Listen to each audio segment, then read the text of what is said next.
All right, we're going to be performing a refrigerant leak test on a known leak. And actually, this is a Fishker.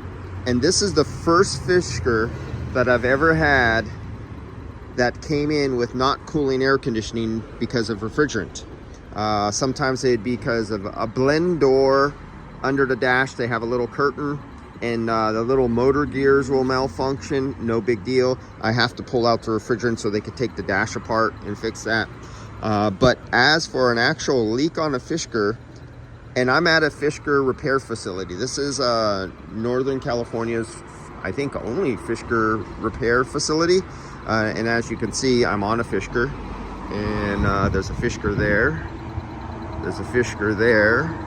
There's a Fisker right there. And oh, there's a Fisker down there. There's a Fisker. There's two Fiskers right there. And these air conditioning have been extremely reliable. So my known leak, this was shipped down here from Washington. And I found this right away. You see the green down there? So that was an easy find. And there might be more, but I doubt it. Because I gotta say, these Fiskers have been reliable for air conditioning and leaks than any other car that I've worked on. So here's the ultrasonic leak detector responding to my voice, responding to the cars would go by every now and then.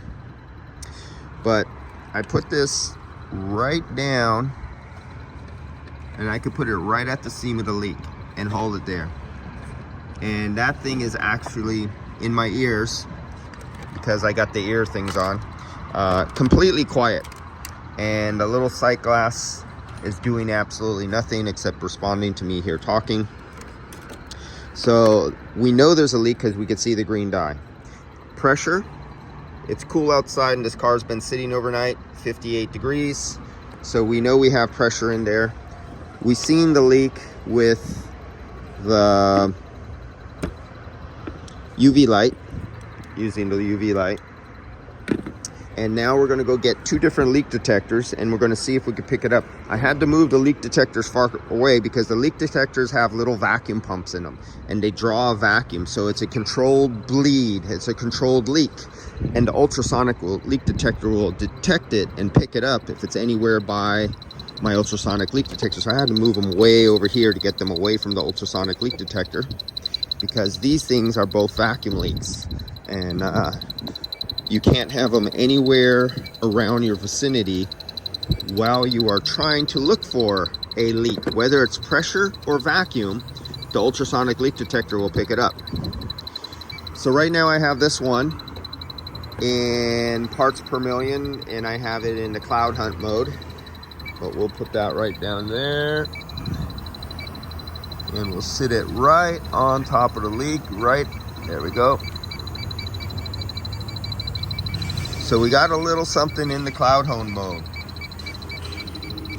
Okay, that was cloud hunt mode. So now we're going to switch this over to the manual sensitive mode. So let's switch this over.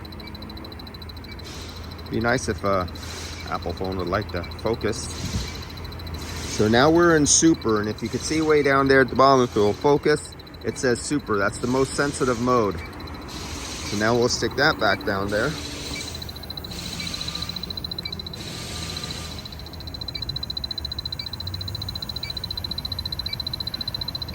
And it actually did not pick up anything.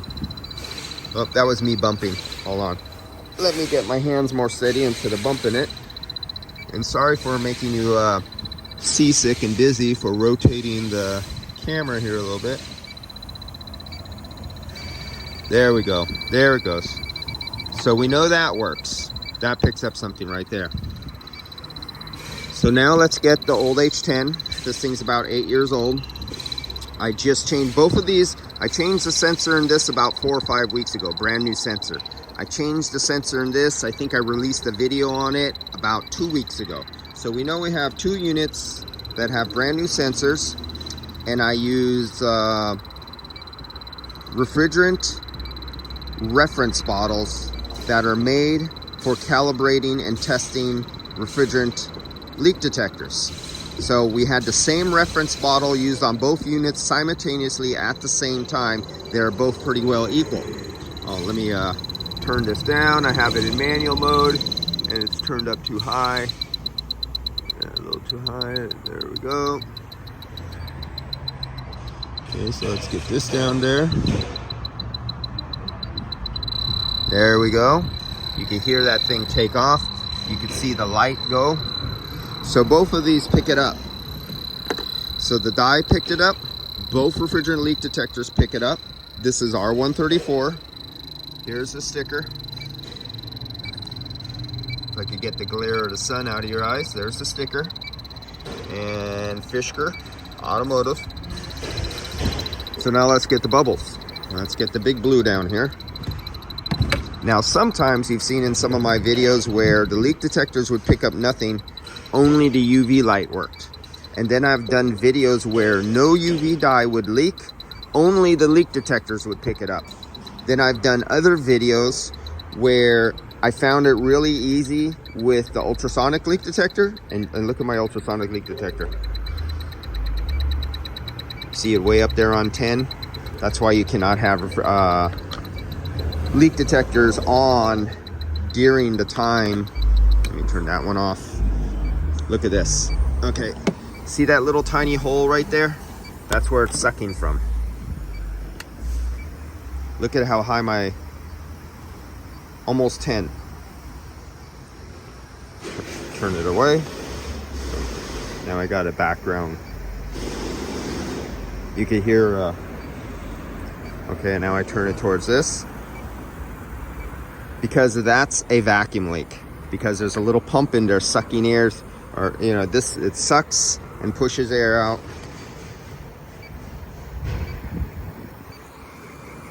And that's like a pressure leak.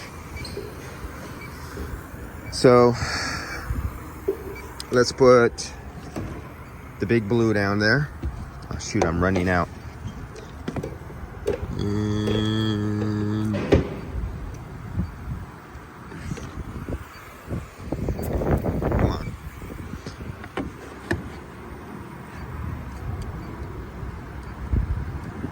Alright, let's see if we can zoom in on that and see. Now that leak is so small, it might take 5 minutes for a bubble to form. Let's see how small that leak is.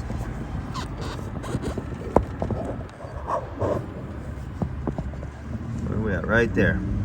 Oh no, that's a pretty big leak. So you can see the bubbles. Every method. Oh. Then why didn't my ultrasonic leak detector pick it up? Let's try this again. So I know I had it right there. Oh, wait a minute. Let me turn off this pressure leak and vacuum leak. I don't want that as a background source, giving me a false. Let's now. This is amazing. It's wet and it's bubbling. Let me make sure I have, let's see, I have the sensitivity all the way up. And I have, that's for my sound. I have that all the way up.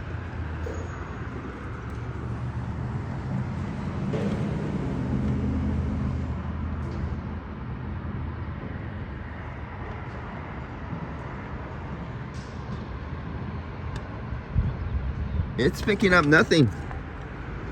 This is the first time, and I caught it on video. This is really the first time with such a big leak where there's actually bubbles that the ultrasonic leak detector did not pick it up. I wonder if my battery is going dead. Shoot, do I have another one of these batteries? God damn it. Okay. So, usually my ultrasonic leak detector on a leak that big, I could stand back here 18 inches away or so and pick up that leak with this leak detector, and it's not picking it up right now, and I'm catching this on video live. That is very unusual for this not to pick up a leak that big where you can actually see bubbles coming out. It is now wet. They always say put a little water on it, and going through the resistance of the water will make it louder. Well, here we are live on video. and it's literally bubbling, and you can see it in the video bubbling, and the ultrasonic leak detector is not picking it up. And I'm trying to think if I have a battery. If I have backup batteries inside my car, I'm going to throw a brand new battery in here. And if this did not pick up that size leak, I'm going to contact these guys and say, hey, is there an issue where my sensitivity could be going down on this unit? And it didn't pick up a leak that was actually bubbling. So that shows you different methods of leak checking. Now, if you want to go one step further and we could not find this leak, you would run it with hot refrigerant in it, and that's a hot line, that's a liquid line. Sometimes those kind of leaks only leak when they're hot, but they don't leak when they're cold and under low pressure. That could be another time that they leak. Sometimes they only leak when it says, say it hits 200 psi or 180 psi, but under that it won't leak. The O-ring will move a little bit, it'll seal, stop leaking. But when the car is running, hot weather, the O-ring deforms, it pushes, and the gas passes. So that's where high pressure nitrogen, sometimes it has to be hot, sometimes it doesn't. You put high pressure nitrogen in the system, you crank it up to 180, 200 psi, and it'll start leaking. You bleed out the refrigerant, and you get below that 180 psi, you'll have your bubbles on there, and all of a sudden all your bubbles stop, and it stops leaking. So those kind of leaks are the ones that the technicians in the shop never find, because they don't own nitrogen and they can't pressurize the system. And you never use shop air, because there's so much water in shop air, especially on an electric compressor like this with POE oil. You would never put shop air into a system.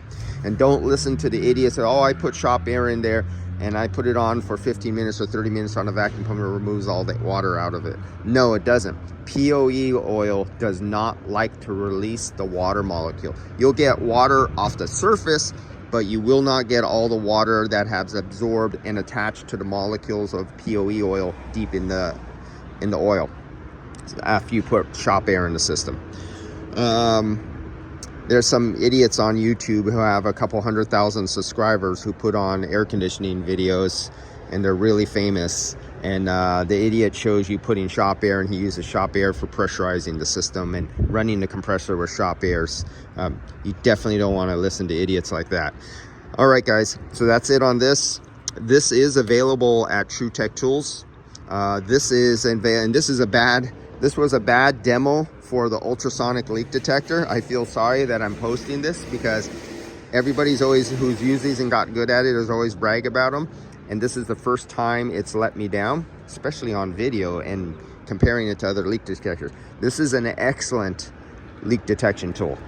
The H10, this is the H10 Pro. True Tech Tools has the H10. This is the Inficon D-Tech Stratus. True Tech Tools has this. These are my pressure transducers that I took the pressure off that you see right here.